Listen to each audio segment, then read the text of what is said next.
Real excited that we're in a position to, number one, reward Matt for his hard work and the efforts of what he's done here in his time at Mississippi State, and then number two, to be in a position where you have a program that has been able to attain a certain level of consistency and success, where you have options right there on your staff, and you don't have to go outside that program to bring somebody in to run it. And I think that's a credit to Matt. Obviously, it was also a credit to Pear and what he's done the last several years. And our men's tennis team's been in the top 20, finished in the top 24 straight years, made the round of 16 in that time, and the way all these sports are, the turnover from one year to the next, and especially when you look at a 2 or 3 year period, is pretty dramatic. And to be able to maintain that kind of consistency, I think, obviously speaks a lot to the work that Pear and Matt have done.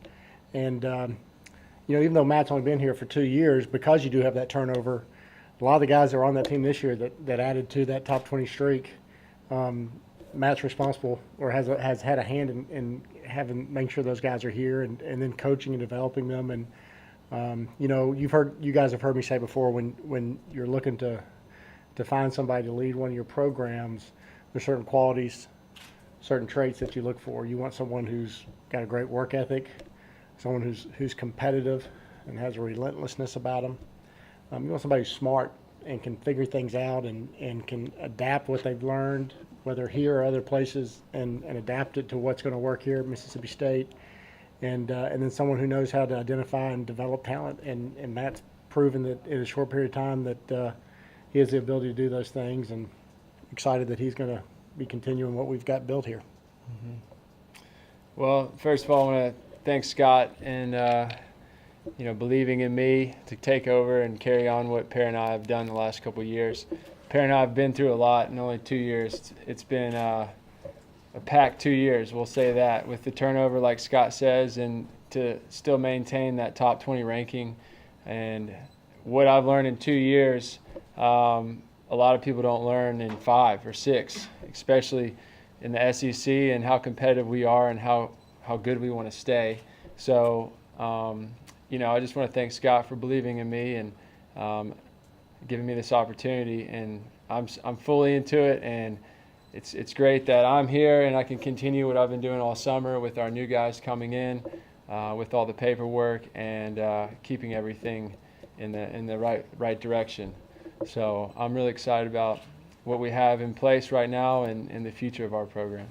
How do you continue that success that you've had the last couple of seasons? Well, you have to recruit talent that's good enough to win in the SEC. And with that also, we look for the right character in the players that want to represent Mississippi State. They come here for the right reasons, which are tennis. Obviously, we want to get their degree in 4.5 years, and they want to value school, but it's to take their tennis to that next level and use us to become professional tennis players. And we put together a training program, athletic. Basically, you got your trainers, your coaches, your everyone from the medical team, and they feel like this is a place where they can become professional. And so we build off of that, and we have to go all over the world to find those players. And we had 5 of 8 players brand new this year, and we stayed top 20. So we're going to build off that very young team. So we have a lot of good things ahead of us. When the position became open, was it something that you wanted to immediately pursue when you found out it was going to be open? Obviously, yeah. I actually came from Michigan State and told the associate AD there, one day I hope to be a head coach of an SEC school. And it was great there in the Big Ten, but we just, in the SEC, we have, I guess, a higher drive for being good in all of our sports. And not saying that for every school in the Big Ten, but there I felt like I had to make a move, and I knew that would possibly set me up for a head coach in the SEC. And so as soon as that happened, you got to be patient, and you have to just wait for your time, and I felt like everything worked its way in the right direction. Scott, the word belief has been used. Is that the biggest, I don't know how to characterize it, stumbling block, hurdle that you you had to overcome in this case as an athletic director to decide, whether you wanted to move this person in or look outside? Yeah, the hardest thing anytime you're evaluating a situation is to project, and our coaches have to do it all the time when they're recruiting young people. A lot of times they have to, believe something that may not be there, but they think could be there. And so it's easy to look at something that exists, and in this case, someone who has head coaching experience and has a record that you can go off of. It's easy to look at that and say, yeah, that makes sense.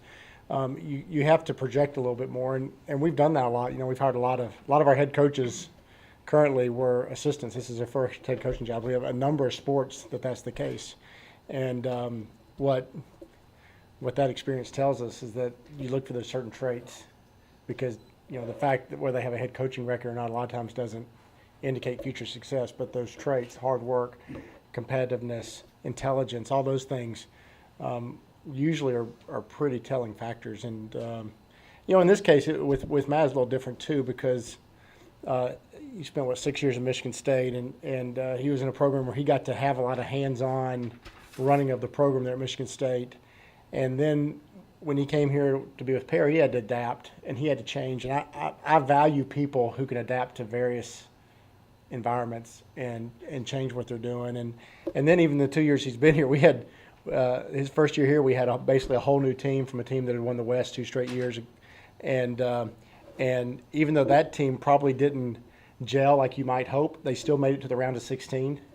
And then a lot of those guys weren't back because they didn't fit what they were trying to get done, and they still were able to get back in the NCAAs and advance and finish in the top 20. And so to be a part of seeing all those different things, I lend a lot of credibility to that, I guess. And something else, recruiting in tennis is it's a lot different than most of our sports. It's a lot international based. It's getting on social media or Skype or something like that and building a relationship long distance.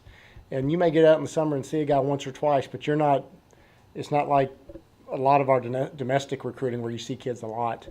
Mm-hmm. And so you've got to know how to evaluate from that distance. You have to know how to sell yourself and our school in that distance.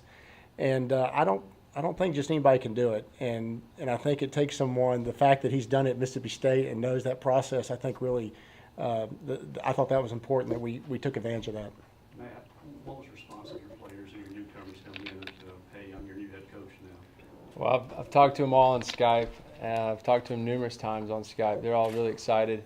And for them to hear me talking about our schedule and what we have ahead of us in the fall, it pumps them up, to see that, okay, Perry might have done this, but to see me doing it, they get a lot of confidence from that.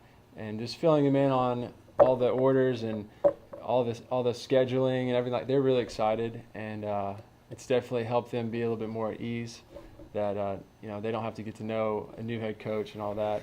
And they're very calm about it. And with the assistant coach that they think I will hire, it also adds to that calming feeling about the program. You turn 30 next week, sometime next week. Good research. Already head coach in your 20s, I guess you can still claim, but do you feel like you've been on the fast track, or is this really on your timetable? Well, like I said, I wanted to be a head coach after 2 years at Michigan State, and I felt like I was kind of cocky in that area. And then when I came here, it was, okay, this is a completely different ballgame. You got to recruit in the international world. You got to do this and this and this. And so it kind of made me take my time, realize I needed a little more to learn. But I definitely feel like I'm ready. And the last week has been unbelievable here, how much support you have from everyone around the athletic department. Everyone's willing to help. Everyone's very nice. So you feel like you have a lot of support. So it makes it easy to have that feeling. You said in the 2 years you learned more than you could have guessed in like 5 or 6. What are some of those things that made you surprised that you didn't expect to learn? Well, delivery of how you want to coach and how you want to get through to your players was probably the first thing that kind of was a new thing for me, because anything I did at Michigan State, it was all Americans, and they worshipped anything that I did or said, because to them it's taking a 2 or 3, 4-star recruit and making them compete in the Big Ten, where here you're taking a kid top 20, 30 in the world and you're putting him into the SEC, and you got to make him be top 20 in college. And so you have to learn how they want to communicate, how you have to respect them. Your delivery has to be completely different from this person to this person. So that was the first thing I learned. And then the second thing I learned was recruiting. I only recruited Americans at Michigan State, and here it's all international recruiting, because outside the top 15 Americans, it's tough to compete in the SEC, and they go quick. And so the whole international recruiting pool and how you get through to them, how you interest them in Mississippi State, that was probably the second biggest thing I learned.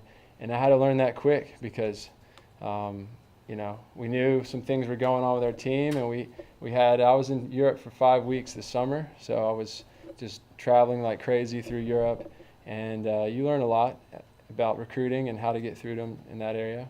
And then I guess the third biggest thing, and I learned a lot of that from Per, is how to develop a team, how to have good team chemistry, how to really keep them accountable in practices and in the weight room, so that when you play a dual match, you mesh well together because you've been through a lot together and you feel like one unit.